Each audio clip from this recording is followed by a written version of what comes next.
Okay, so let me start. With great humility, I'd like to speak today in memory of Rabbi Dr. Abraham Twerski. I have no other way to describe him in 2 words but a Hassidic psychiatrist, but there's much, much more to say. And what I'd like to do today is just read a little bit of his biography, also a quote from what somebody said about him in the field, and some of the quotes that he said, and trying to understand also what I call the persona of what I think that he represented. This I'm just taking from, I think it was the Jerusalem Post. Abraham Twerski, famed rabbi and psychiatrist, dies at the age of 90. He was a scion of multiple Hassidic dynasties, author of more than 60 books, a physician, of course.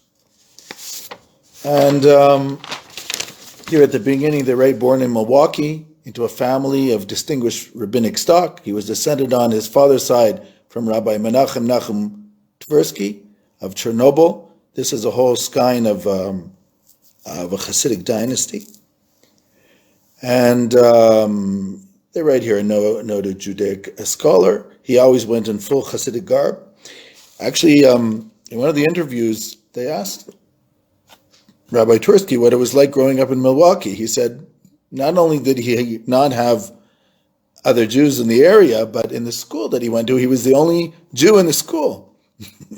And of course, he wore his kippah and, what I would call sort of Hasidic clothing. And they said to him, did you have any problems in the school? He said, no, not in that issue at all. After graduating middle school in 1960, he spent 2 decades in clinical director of psychiatry at St. Francis Hospital in Pittsburgh. In 1972, he founded Gateway Rehab in Pittsburgh. He wrote more than 60 books. And then I'm jumping to the end. In 1996, Twerski wrote The Shame Born in Silence. He was one of the first major Orthodox leaders to speak publicly about domestic violence and other forms of abuse in the Orthodox community. He was a vocal proponent of Alcoholics Anonymous with their 12 Steps program, which he said was consonant with Jewish writings, despite its origins in Christian thought. He even defended the practice of attending AA meetings in church basements, something that strictly observant Jews used to loathe to do. Within the Orthodox community, he founded Nefesh. I attended one of their seminars, an association for mental health workers spanning from Orthodox and non-Orthodox. He was a great believer that there is no contradiction between faith and science. Other interesting things about him, of course, as somebody wrote me, and I actually knew this, he actually wrote a song which is quite famous today, Hoshia et Amecha. When I was a kid, it was already a famous song, Hoshia et Amecha. I did not know that he had written it for his brother's wedding. It's also quite a surprising thing. So what I'd like to do is 2 things. I want to read some of the quotes. There's really a lot. If you want on Rabbi Twerski, there's really an ample amount of videos interviewing him, video clips that were made really very nicely about some of his ideas from a professional and just a life point of view. And it's really quite enriching and quite touching also to see how many non-Jews respond to his quotes, despite the fact that he's obviously from an Orthodox Hasidic background. I remember in one of the comments that somebody wrote, some fellow writes, says, I love reading these old wise Jews, what they have to say. And then the next person after them says, what does it matter if he's Jewish or not? The main thing is that he's wise. These are the type of discussions that are healthy for us. I've always been a big believer that if you want to call it hasbara, or explaining Judaism, but not political hasbara, explaining Judaism is the best remedy for anti-Semitism, because ignorance breeds anti-Semitism. So I actually want to start with some of the quotes that I found here online, because some of them actually are things that he was very involved in his thinking, which again, I encourage everybody to look up his name on YouTube, and you can really find a lot of really enriching ideas. Some of them are short, so you have no excuse. You can find videos 5, 10, 15 minutes. The longest ones are an hour or so. Yeah. Quote number 1. It says, happiness is self-fulfillment. If a person neglects fulfilling any capacity or trait that he has, this is an inherent feeling of unhappiness. Now, this is an important point. So let me tell you first what it doesn't say. But I'm sure he said it elsewhere. Happiness is not what you have. Happiness is using what you have. So when a person neglects their traits, they're unhappy. And this, of course, connects again with a lot of what he talked about, the importance of self-esteem, which I'll mention in a moment. Because when we don't have self-esteem, when we doubt our abilities, we don't use them, and then we don't use them, we are unhappy. So it's really all related. So you have to realize what your abilities are, you have to use them, and then you will be happy. And he adds, if we took the effort to realize what we really are, the strength and the capacity that we have, the wonderful traits that we have and develop them to the fullest, then we will be happy. Again, it's not being humble by denying what you actually have. It is something which will make you very unhappy. You know, and the Talmud says that when a prophet receives prophecy from God but does not want to relate it to other people, it's a prohibition. It's called koveshet nevuato, somebody who is holding in their prophecy. It's not allowed. If we think in a sense of our talents as God-given talents, then we have to understand we have not only a right but a mission to bring these talents, the positive sides of these talents, to the world. And holding them back will make not only you unhappy, but you're also holding it back from the ability to help other people and bring forward tikkun olam. Just want a few others here. Self-esteem, which is a very big issue in his thinking. Low self-esteem means that a person is unaware of one's strengths and abilities and therefore underestimates themselves. The majority of psychological problems that people have, whether it's adjustment problems, family problems, can be traced to one basic problem, and that is low self-esteem. Low self-esteem is a delusion. It can cause people to have maladjustments in life. In one of his talks, Rabbi Twerski says that he had a friend who said to him, you know, you have to try one of these steam baths. They're unbelievable. Okay, so after pushing whatever, you decide to try it. You get in this room with the steam bath, you're all by yourself. They sort of like, you sit inside it. At the beginning, it was okay. But then he said after 15 minutes, 20 minutes, you want to get out of there. Because when you're with yourself for a long time, and he said that he, for many years, suffered from low self-esteem. He says, when you suffer from low self-esteem and you're forced to be with yourself, it can be very painful. So he knows a lot about self-esteem because he also struggled with it personally as a young person. I want to read just a few more things here that have to do with this. And this is exactly what I was referring to. He says, sit in a quiet room, close your eyes and breath, and hold your breath. See how long it is before you have to get up and do something. If you have good self-esteem, you will be able to sit comfortably, do nothing, and relax for 10 minutes. But if you don't, it'll be hell. That's what he said. So one of the indications of self-esteem is when you're just by yourself, if that's okay or not. Do you feel comfortable in your own shoes? And one of the reasons we sometimes don't is because we delude ourselves in saying we have no talent. Everybody has a talent.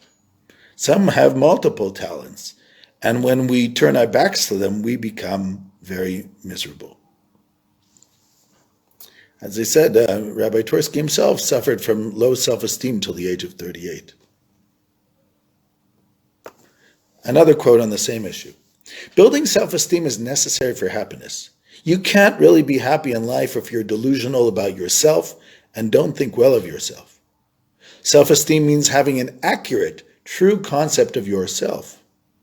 Self-esteem is tied into the sense of responsibility. The more we are aware of our strengths and our ability, the more we have the obligation to fulfill them. As I said before, it's almost like kovesh nevuato. If this is a God-given talent, then we should not be holding them back, because we're holding it back from the ability to benefit others. It's being egocentric. And another one. Low self-esteem is not humility. Low self-esteem is a delusion. It is not a desirable trait. Humility is a desirable trait.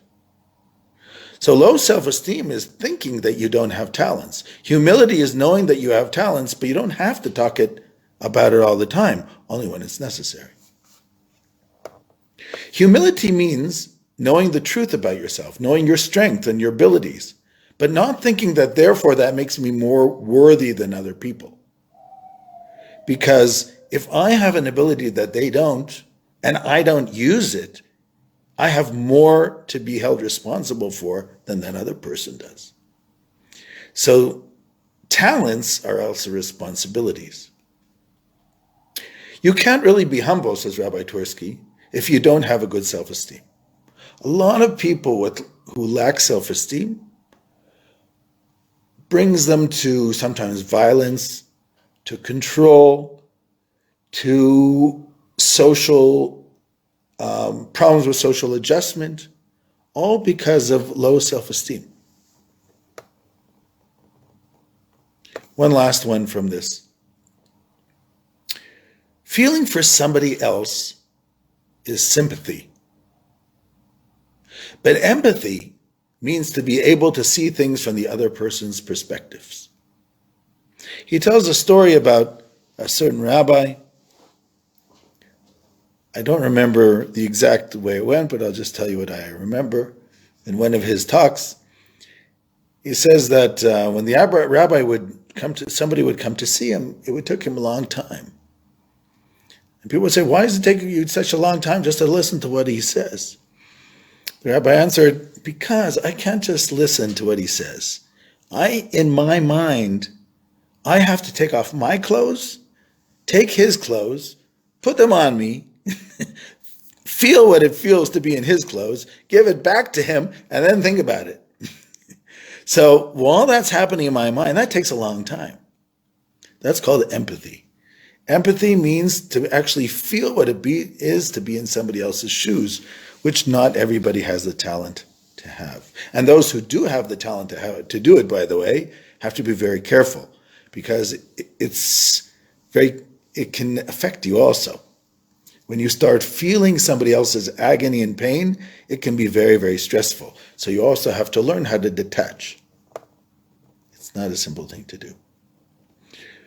Okay, what I'd like to do now is he has a beautiful little book that came out years ago called Rebbes and Hasidim, which I think for him was probably even though it's just quotes, but what he does with these quotes, you can actually get a little bit of feeling of him, because he is very embedded within his Hassidic tradition.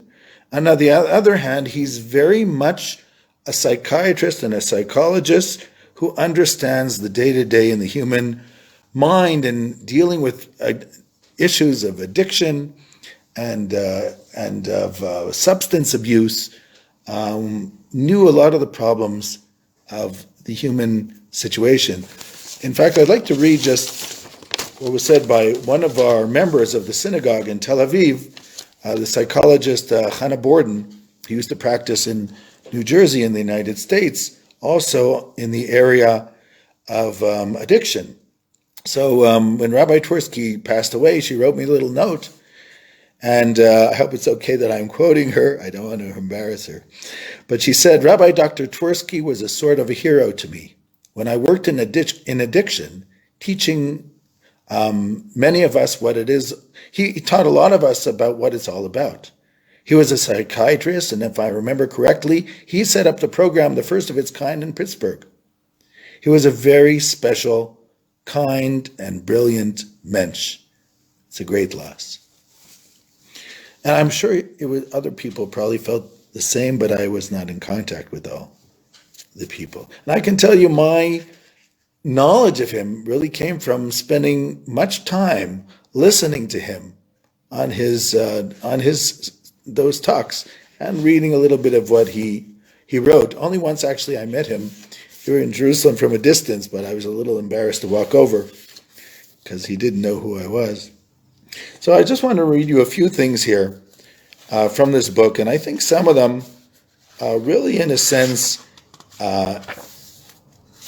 give a little bit of a feeling also of the type of person that he was. But again, don't take it from me. Please spend the time and listen to his many, many talks on YouTube, even a few of them.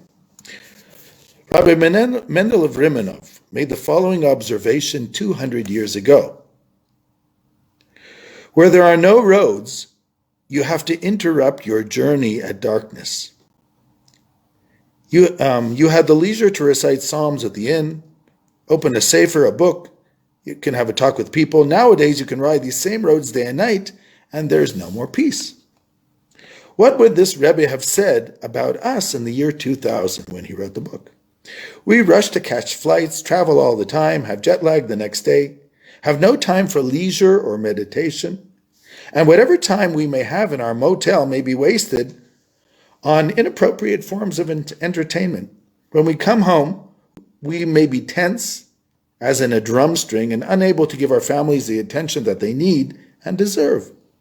Modern technology has indeed given us the means to travel faster, communicate quickly, whether by phone, fax, email. Unfortunately, it's only enriched our means, but not our goals.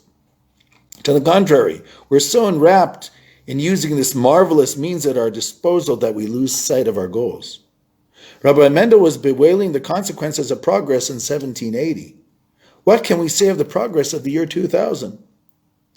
A 2-page full-color advertisement proclaims the merits of a luxury automobile in large bold letters, 0 to 60 miles an hour in 6.3 seconds. An undeniable marvel of engineering. But pray tell, given modern traffic, where exactly can you put this feature to use? Furthermore, the average automobile achieves 16 miles per hour in 11 seconds. Why is 4.7 seconds worth an additional $40,000? Is it not clear that when it comes to speed, our logical thinking fails us? If we are wise, we will think more about our destination than the means of travel, and more about the content of our messages than the instruments whereby we forward them. I would say in a nutshell, even when technology changes, mankind doesn't change that much. Number 2. I want to read 3 here and then another 2 in there. It says in the Psalms, if I rise to the heavens, you are there. And if I go down to make my bed, you are in the lowest depths. You are here. This is what the psalmist says when he talks about the omnipresence of God. Note the changes of adverbs, said Rabbi Uri of Strelisk. It says when you are there in the heavens, and he uses the term there. And when you are down here, it says here. So why is the heavens called there and down here called here? He says, Rabbi Uri says, when a person feels that he has reached extreme heights and he feels that he's up there, but then God is actually there, which means remote and distant from him. If you feel yourself that high and spiritual, then God is remote. But when one is humble and feels extremely low, then God is here right at your side. Torah ethics points out that God's tolerance is inexhaustible, but God cannot tolerate somebody who is vain. It says in Erechim, he and I cannot coexist in the same dwelling. God distanced himself from a vain person. God dwells among the humble, as the prophets say. I am with the despondent and the lowly of spirit, as it says in Isaiah. When a person thinks he's reached the highest heights, then God is far away. But when he thinks of himself as lowly, then God is right there. This concept is also cited in the dialogue of Rabbi Bunim and Mendel, of Rabbi Menachem Mendel of Kotsk. Although Rambam advocates avoiding extremes, but when it comes to humility, he says, be very humble. The rabbis teach us that committing any other sin requires some external object. You cannot eat non-kosher food unless you have food. You cannot violate the Shabbat unless you have items in which to perform the work. You cannot steal unless there is property around. Vanity, on the other hand, is a sin which requires nothing but yourself. You can be lying in bed and say, I am the greatest. That's why humility is the greatest virtue without peer. One more from this book. Rabbi Noach Alechovich said, God cannot be deceived. People too will eventually see through your deception. The only one you can deceive is yourself. What kind of victory is it to have deceived a fool? In my work treating alcoholics, the wisdom of this statement is very clear. The alcoholic initially conceals his drinking from his wife, his employer, and his friends. Eventually he has cover-up tactics that fail, and everybody knows that he is drinking to excess. The alcoholic, however, continues to believe that, 1, he's not an alcoholic, 2, his concealment is still effective. The only one he is actually duping is himself. In failing to recognize the truth, he destroys himself with his drinking. As with alcohol, same thing with every other destructive behavior. It's eventually exposed. The person who indulges in self-defeating behavior may be the only one who fails to see it. Rabbi Noach was right. Self-deception is folly. If you succeed in deception, you've only tricked yourself. That's hardly a triumph. Indeed, Rabbi Yisrael of Koshnitz said, it's far better for a person to pretend that he fasts from week to week in order that people think of him as a righteous person than to actually fast from week to week and that he think himself as a righteous person. Because a person who deceives others is aware of his duplicity. He may actually come to his senses and correct his behavior, but a person who deceives himself is helpless and has no way of knowing that he is dishonest with himself.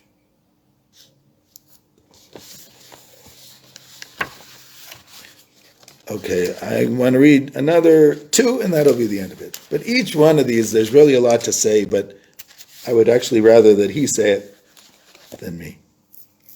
This is called Levels of Exile, also from this book, Rabbis and Hasidim.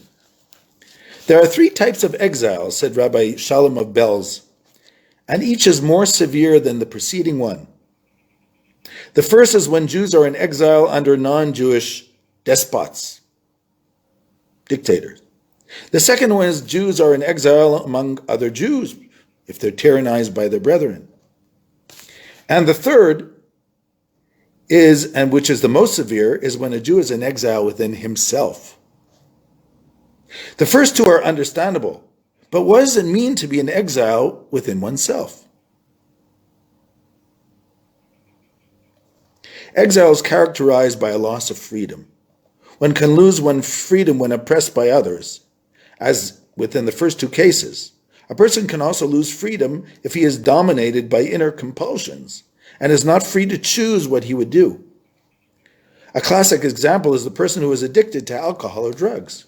He may realize that he's destroying himself and wish to abstain, but the compulsion to drink or to use drugs overwhelms him or her. So are there many compulsions other than alcohols and drugs. People are driven by a compulsion to increase their wealth, to achieve acclaim, to indulge in any variety of self-gratification. They may compromise their health, deprive their families of companionship. They may know that they're doing things detrimental, but they are powerless to change their behavior. Whenever one loses the freedom to choose wisely, one is in exile. It is easier to escape from an external oppressor like in the first two cases, than escaping the tyranny of inner drives which overcome us. Whereas one is aware of being oppressed by external forces, one is unaware that when one is oppressed by one's inner drives. How can you escape something that you don't even realize that it's enslaving you? Rav Shalom was right. Exile within yourself is the most severe of all. And this is the last one I want to talk about. It talks about religious behavior. It's called beware of false piety. False piety, said Menachem Mendel of Kotsk, is characterized by exaggerating the importance of trivia and minimizing the importance of real principles. Rabbi Mendel prophetically described our culture today. So much attention is paid to relatively minor things, and the principles of major significant things are treated lightly. Modesty is indeed important, but is modesty limited to the length of one's garment? Is flaunting one's wealth by displaying opulent jewelry over well-covered garments not a violation of modesty? The latter may provoke envy and even depression in those who cannot afford it. Immersion in the mikveh, the ritual bath, before prayer is praiseworthy if one cleans oneself of wrongdoings, but is grossly inconsistent if you emerge from the mikveh and start gossiping about others. The proprietor of Judaica store has his residence above his shop. On Saturday, he hears a loud banging on the door. Putting his head out to the window, he told the man that the store was closed. The man said, "What do you mean? My wife just had a baby, and I need a copy of Psalm 121, Shira Ma'alot, which is like a sgula. We put over the infant's crib." "I'm sorry," the proprietor said. "Today is Shabbat. The store is closed." "What?" the man protested. "Because of your silly superstitions, you'll deprive me of that Psalm 121 to put over my child's crib?" Perhaps considering the tradition of Shira Ma'alot superior to the observance of Shabbat may not have actually occurred to this gentleman. However, the emphasis on superficiality, while failing to observe basic principle of Judaism, is not at all uncommon. Decorative wallpaper is attractive, but there has to be solid walls to which it can be applied.